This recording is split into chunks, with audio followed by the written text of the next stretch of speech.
Welcome to Reddit Echoes, the place where real heartfelt stories come together sometimes so gripping you won't be able to look away. Today I'm going to share with you an emotional and tense family story where love, sacrifice, and fractures become essential pieces of life's puzzle. Let's listen together to better understand the power of family bonds and the difficult decisions each of us must face. Story 1. When my boyfriend's mom was overly involved in our intimate life, how long did I have to endure? My name is Kit. I'm 25, and I want to share with you the challenging 3-year relationship I had with my ex-boyfriend, also 25. But what haunted me wasn't him, it was his mom. I started feeling uneasy about her from the very first days. My boyfriend's father passed away when he was young, so he was raised by his mother and sister alone. Everything seemed normal until his mom remarried.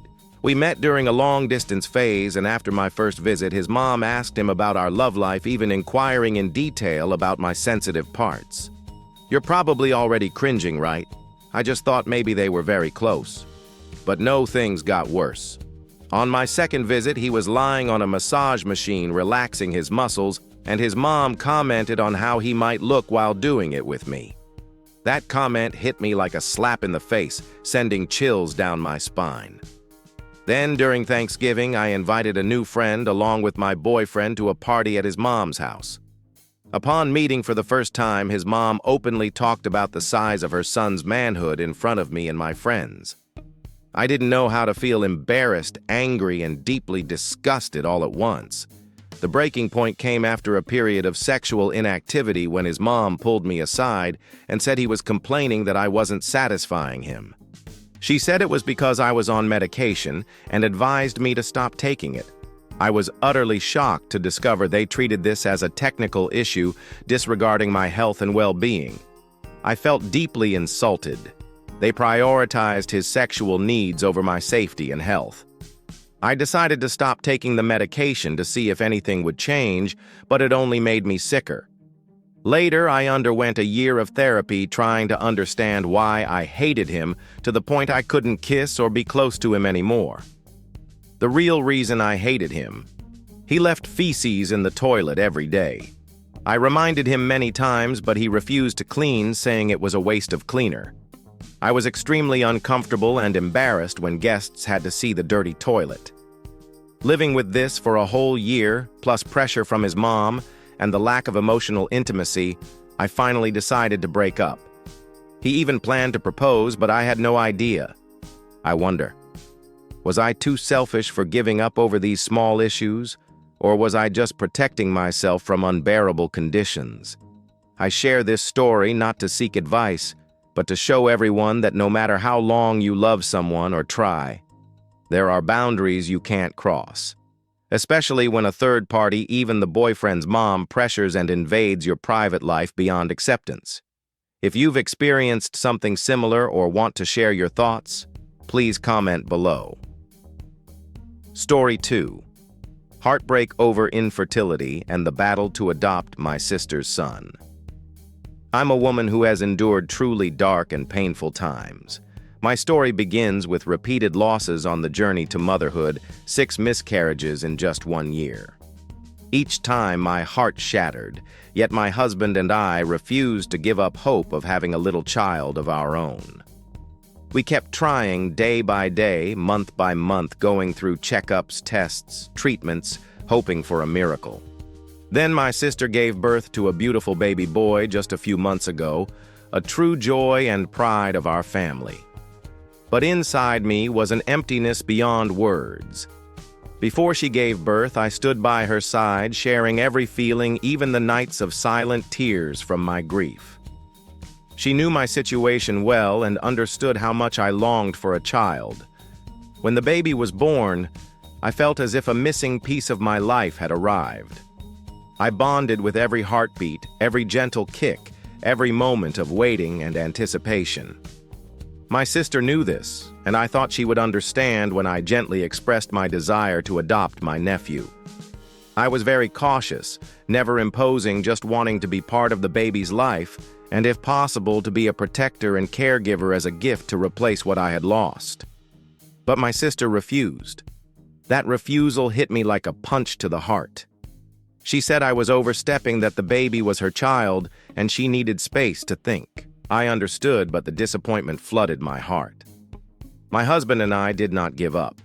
We offered financial help during her pregnancy and postpartum struggles, hoping to be part of the baby's life.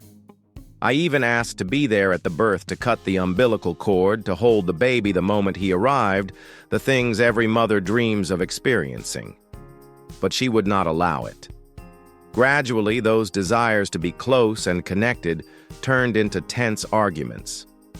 I felt like I was desperately holding on to something she did not want, which strained our sisterly relationship, making it cold and distant.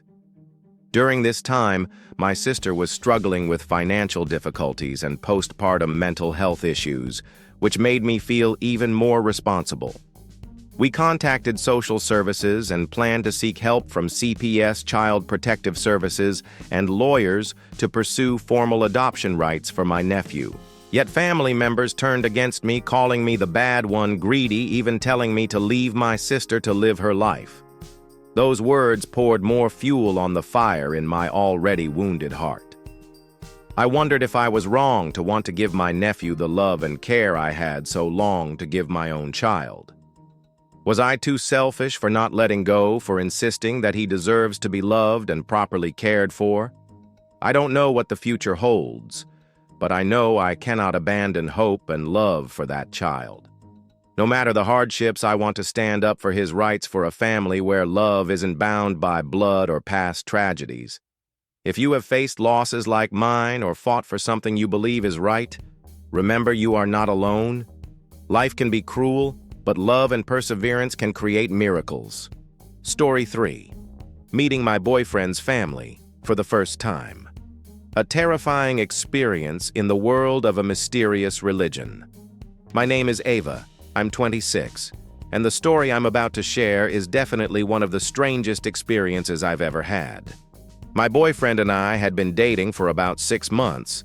Everything seemed fine until he decided to take me to visit his family in another state. My boyfriend comes from a wealthy family known for being Scientologists. But he himself wasn't really involved or a believer, at least that's what he told me. I thought it would be just a normal family visit, but the reality was completely different. Upon arrival, I immediately sensed something was off. The massive mansion was heavily guarded with electronic fences, full security, and a team of uniformed workers tirelessly moving around the grounds. They didn't look at me, didn't speak, just silently did their tasks.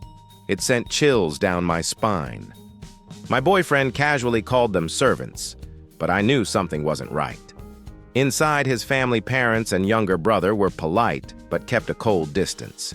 The staff, dressed like characters from a sci-fi movie, quietly worked around with no one speaking to them or initiating any interaction.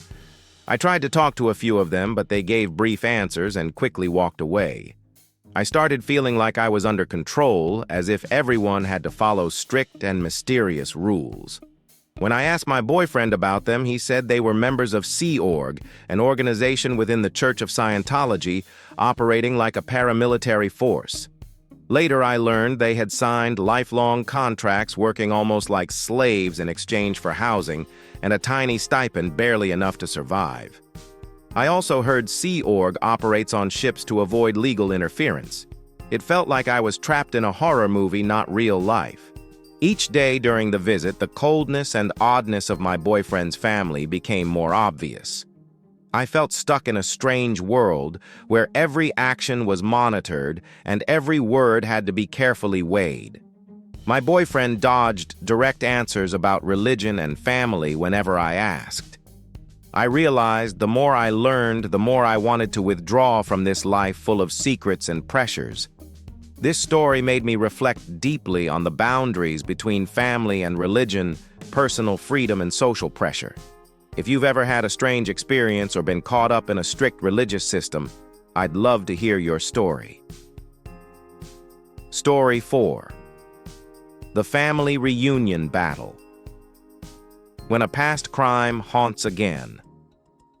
I want to share with you a story I will never forget about a family reunion that was supposed to be filled with joy, but turned into a fierce battle because of a horrifying past. My family has long had a tradition of annual reunions with dozens of members from multiple generations gathering together. I was especially close to a cousin. We were like siblings, inseparable since childhood. But everything changed when my cousin's mother discovered a painful truth. My cousin had been sexually abused by our great-grandfather, an elderly man. Even though he was convicted and imprisoned, the wounds in my cousin's heart remain very deep. What hurt me the most was that most family members didn't believe my cousin. Some even called her a liar. This denial made my cousin even lonelier, more hurt, and lose trust in the family. When this year's reunion approached, I found out that the abusive great-grandfather would be attending. The feeling inside me was like being stabbed repeatedly. How could someone who hurt my cousin be welcomed as a normal family member? I decided I had to do something to protest this injustice. After many meetings and discussions, a group of family members and I agreed to sew T-shirts printed with his picture and the phrase, "Words cannot be erased," a peaceful but clear form of protest. On the reunion day, things escalated beyond expectation. The T-shirts caused a strong reaction in the family. Some supported us, but many were angry, and even a fight broke out. I was even slapped by an elderly family member who was close to the great-grandfather when questioned. I wasn't afraid to stand up for myself. No one has the right to hit someone just for telling the truth. Eventually, the police had to intervene, and the reunion ended in chaos. The most comforting thing was that the great-grandfather was arrested for violating a restraining order against approaching minors, and my cousin began to take steps toward healing. Still, I often receive criticism from other family members accusing me of causing trouble and dividing the family. I wonder whether I should have kept quiet to maintain peace or stood up to defend the truth and the victims. My story is a reminder that sometimes standing on the side of justice isn't the easiest choice, but it's necessary to create fairness and change. Story 5. Called a gold digger at my boyfriend's family dinner. How I responded. My name is Jasmine, 32 years old, and I want to share an experience I never thought I would face in my life. I've been with my boyfriend, a 38-year-old man, for nearly 4 years. He has a 15-year-old daughter from a previous marriage. The daughter was almost never properly cared for by her mother, so I became the main support for her schooling, medical visits, and even her panic attacks. I never tried to replace her mother's role, but I always tried to be someone she could trust. I even helped plan her birthday party when her mother forgot the date. Everything was fine until the family dinner, my first time meeting all of them. I tried to be polite and make a good impression, but in the middle of the meal, the daughter suddenly turned to me and said something that silenced the entire table. How does it feel to be a gold digger with a womb like that? I was stunned. 1 minute was cheerful, the next I became the center of attention, not for a good reason, but because of that cruel remark. I took a deep breath and replied calmly but sharply, "Sweetheart, I'm not your mother. I'm just the one keeping your mother's life stable while she searches for peace." My answer made her burst into tears and run out of the room. My boyfriend was too embarrassed to speak. Later, he told me I had lowered myself by responding like that and asked me to apologize to his daughter, but I refused. I had endured years of disrespect and unfair treatment, and now it was time to stand up for myself with honesty and grace. Of course, the story didn't end there. His family split into 2 camps, those who thought I was too harsh and those who supported my straightforward response. Some even told me to reconsider the relationship and whether it was worth staying with such a family. But I knew I deserved respect and couldn't accept anyone insulting me, especially at such an important meeting. If you've ever been wrongly judged or faced hostility from your loved one's family, you understand how painful it is. I share this story not just to vent, but to remind everyone, never stay silent in the face of insults and always hold firm to your own worth. Story 6. Family War Over Grandma. when art becomes a weapon against overbearing control. I'm a 33-year-old father, and the story I want to share is about the silent battle I've had to endure with my own mother, my son's grandmother. My son Max is just 7 years old, and he has two real passions: dinosaurs and not wanting grandma to embarrass him in front of his friends. My mom, who I call Grandma, has become an indispensable part of Max's life. But not in the usual loving grandmother way. Grandma is very active in all school activities, from helping set up the stage to directing games. But the problem is, she turns everything into her own personal project full of control. For example, she rewrote the script for Max's class play to add moral messages according to her own ideas. She made Max hand out little painted stones with quotes she liked, which made Max feel awkward in front of his classmates. Once she even got Max benched from a soccer game by telling the coach that Max needed to focus more on his studies. Grandma also signed Max up for a children's etiquette club without asking me or Max. I know Max just wants to run and play like other kids, but Grandma is determined to turn him into a proper little lady in a vintage way.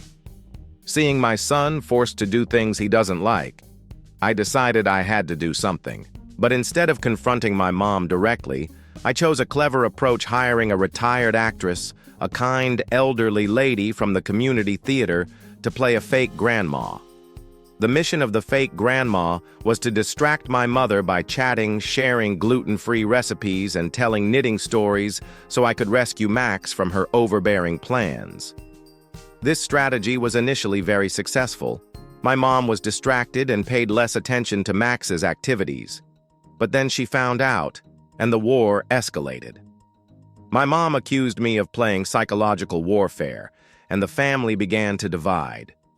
Some supported me for the creative and effective tactic, but many thought I was disrespecting the role of grandma. My wife laughed so hard she didn't know which side to take because everything was both hilarious and seriously tense. Still, I don't regret my choice. I just wanted to protect my son from pressure and turn his life into the happiest, most natural moments possible. If you've ever faced overbearing relatives controlling your child or needed an outside-the-box plan to handle the situation, I'd love to hear your story. Story 7. My daughter-in-law refused to care for her sick husband. How I clapped back at the in-laws. I'm Mai, 56 years old, retired after nearly 30 years as a nurse. I live in a southern suburb and have one son, Jake, 28, my pride and joy. Jake has been married to Natalie for a few years. At first, Natalie seemed gentle and polite, and I was happy my son found someone to love. But gradually, I discovered Natalie wasn't as sweet as she appeared. She was the type who looked beautiful on the outside but was harsh and bitter at home. In front of others, she was very polite, but at home she often scolded Jake over trivial things, folding towels wrong, not washing dishes her way. I kept encouraging Jake, saying she's just a perfectionist, don't mind her. But things got worse when Jake had a serious running accident. 2 broken legs, punctured lungs, mild brain injury, and spent weeks in the hospital. I was the first to arrive at the hospital, caring for him, changing diapers, feeding him, doing everything. Natalie, she visited for only a few hours, took photos of Jake unconscious with the caption, "My strong man then disappeared." When Jake returned home, I offered to move in to help care for him. Natalie agreed, but on one condition: Mom, don't use the kitchen, that's my space. I tolerated it and brought my own kettle. But day by day, I saw Natalie's neglect and apathy. Jake was left hungry, sometimes missed medications, the bed linens weren't changed, and a few times when Jake was drenched in sweat and feverish, he called Natalie. She was playing games and didn't pick up. Once Jake painfully called me Mom. I called her, but she ignored me. She's in her room listening to music and not answering at all. I couldn't stay silent any longer. I confronted Natalie directly, but she responded with contemptuous eyes, saying I was overreacting and to stay out of their marriage. I started recording everything, installed a camera in the living room, clearly informing everyone in the house to ensure Jake's safety. When things escalated, I organized a family dinner and invited Natalie's parents. After the meal, I played videos of her yelling at and neglecting Jake, even moments when she got angry at him while he was in pain. Natalie's parents were stunned, speechless. Natalie exploded, yelling and accusing me of invading privacy. But I made it clear, if anyone loves my son, they wouldn't let him be treated like this. I'm not humiliating anyone, I'm protecting my son. Things got even tenser after Jake decided to divorce. Natalie tried to demand alimony but failed because Jake had clear evidence of neglect and mistreatment. Now, Jake is recovering well, living independently, and has found a kind, devoted nurse who truly cares for him. As for me, despite receiving judgmental comments from the in-laws, I have no regrets. Sometimes being the bad guy is necessary to save the one you love. I share this story hoping to empower those caring for sick loved ones in difficult circumstances, especially when they don't receive support or respect from those around them. Thank you all for listening to my story today. If you've ever faced hardships or challenges in your family or life, remember you are not alone. Don't hesitate to share your story with others, and always believe that light will find those who dare to face the darkness.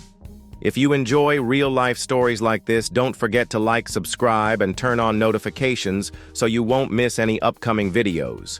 See you in more mysterious, touching, and surprising stories here on Reddit Echoes.